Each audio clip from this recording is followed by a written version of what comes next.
স্বাগতম জানাচ্ছি বাংলাভিউ সরাসরি সম্প্রচারে। স্টুডিও থেকে আপনাদের সাথে যুক্ত হয়েছি আমি শ্রাবণী তালুকদার। জানিয়ে দেব আমাদের হাতে থাকা এবারের আপডেট। সর্বশেষ আপডেট সবার আগে পেতে যুক্ত থাকুন বাংলাভিউর এবং আপনার ভালো লাগা, খারাপ লাগা বা যে কোনো ধরনের পরামর্শ জানিয়ে দিন কমেন্টের মাধ্যমে। আপনার কমেন্ট আমাদের পরবর্তীতে পরামর্শ হিসেবে কাজ করবে। চলে যাচ্ছি খবরে। সারা দেশের ন্যায় সিলেটেও শুরু হয়েছে এসএসসি পরীক্ষা এবং সমমানের পরীক্ষা। 2023 সালের এসএসসি পরীক্ষা আজকে প্রথম অনুষ্ঠিত হয়েছে এবং আজ ছিল বাংলা প্রথম পত্র পরীক্ষা। এই পরীক্ষায় সিলেট বিভাগে অনুপস্থিত ছিলেন প্রায় 1000 জন শিক্ষার্থী। সকাল 10টা থেকে দুপুর 1টা পর্যন্ত অনুষ্ঠিত হয়েছে প্রথম দিনের পরীক্ষাটি এবং আজকের পরীক্ষায় সিলেট শিক্ষা বোর্ডের অধীনস্থ 149টি কেন্দ্রে 131টি শিক্ষা প্রতিষ্ঠানের 91,972 জন শিক্ষার্থীর অংশগ্রহণ করার কথা। প্রথম দিন অনুপস্থিত ছিলেন 940 জন শিক্ষার্থী। বিষয়টি নিশ্চিত করেছেন সিলেট শিক্ষা বোর্ডের উপপরীক্ষা নিয়ন্ত্রক শরীফ আহমেদ। তিনি জানিয়েছেন, অনুপস্থিত 940 জনের মধ্যে সিলেট জেলার 321 জন, হবিগঞ্জের 213, মৌলভীবাজারের 188 এবং সুনামগঞ্জে অনুপস্থিত ছিলেন 218 জন শিক্ষার্থী। শরীফ আহমেদ আরও জানিয়েছেন, পরীক্ষার জন্য রেজিস্ট্রেশন করেছিলেন 92,912 জন শিক্ষার্থী। আজকের পরীক্ষায় কেউ বহিষ্কার হননি, এমনটিও নিশ্চিত করেছেন এই কর্মকর্তা।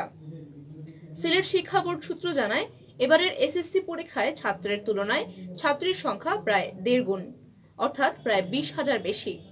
এবছর গত বছরের তুলনায় 6,000 পরীক্ষার্থী কমেছে, এর মধ্যে ছাত্রের সংখ্যাই কমেছে বেশি। সিলেট শিক্ষা বোর্ড জানায়, এবারের বিভাগের 149টি কেন্দ্রের 131টি শিক্ষা প্রতিষ্ঠানের পরীক্ষার্থীরা এসএসসি পরীক্ষায় অংশগ্রহণ করেছেন। বিভাগের 4 জেলার মধ্যে সিলেট জেলার 59টি, হবিগঞ্জ 31টি, মৌলভীবাজারে 26টি এবং সুনামগঞ্জে 33টি কেন্দ্রে পরীক্ষা অনুষ্ঠিত হচ্ছে একসাথে এবং অংশগ্রহণকারী পরীক্ষার্থীদের মধ্যে মানবিক বিভাগের শিক্ষার্থী সবচেয়ে বেশি।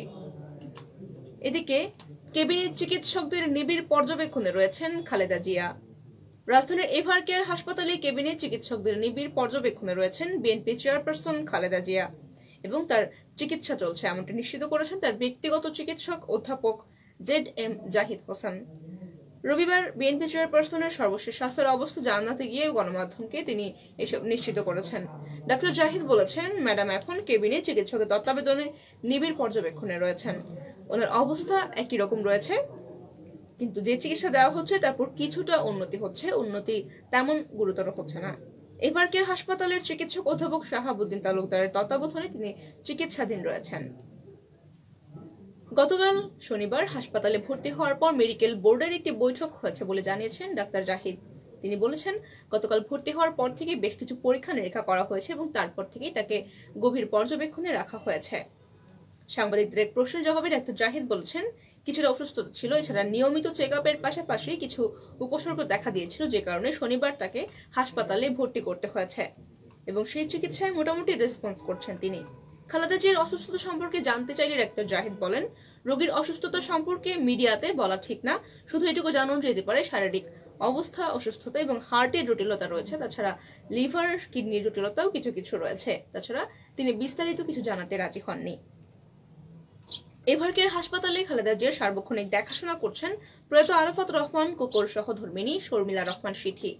লন্ডন থেকে ভারপ্রাপ্ত চেয়ারম্যান তারেক রহমান এবং জোবাইদা রহমান সবসময় তার খোঁজ খবর নিচ্ছেন, এমনটি জানা গিয়েছে। সুপ্রিয় দর্শক শ্রোতা, এই ছিল আমাদের হাতে থাকা আপডেট। এতক্ষণ যারা সঙ্গে ছিলেন সকলকে অসংখ্য ধন্যবাদ। পরবর্তী ভিডিও পেতে যুক্ত থাকুন বাংলাভিউর সঙ্গে।